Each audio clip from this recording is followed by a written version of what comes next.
কারণ ক্যান্সার দেখে যদি এই দোয়াটা আপনি বিশ্বাসের সাথে করেন, জীবনে কোনোদিন ক্যান্সার রোগে আক্রান্ত হবেন। অনেক সময় এমন হয়, হঠাৎ বিপদের সম্মুখীন হয়ে আমরা রেডি হয়ে বের হয়েছে অফিসে, হঠাৎ অ্যাক্সিডেন্টে করে যাই, হঠাৎ পেটের ব্যথায় অজ্ঞান, এরকম হয় না? আপনাদের হয় না?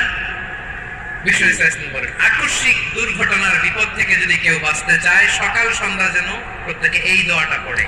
সকালে যদি 3 বার পড়ে, সন্ধ্যা পর্যন্ত হঠাৎ বিপদ থেকে রক্ষা পাবে। To be protected from sudden calamity, sudden disaster, sudden calamity, হঠাৎ বিপদ, হঠাৎ ভয়ঙ্কর কোন আকস্মিক বিপদ থেকে আল্লাহ বাঁচায় দিবে। সকালে পড়লে সন্ধ্যা পর্যন্ত প্রোটেক্টেড, সন্ধ্যাবেলায় যদি 3 বার পরে সকাল পর্যন্ত প্রোটেক্টেড। সুবহানাল্লাহ পড়ে। দোয়াটা কি? দোয়াটা হচ্ছে বিসমিল্লাহিল্লাযী লা ইয়াদুররু মা ইসমিহি শাইউন ফিল আরদি ওয়ালা ফিস সামা।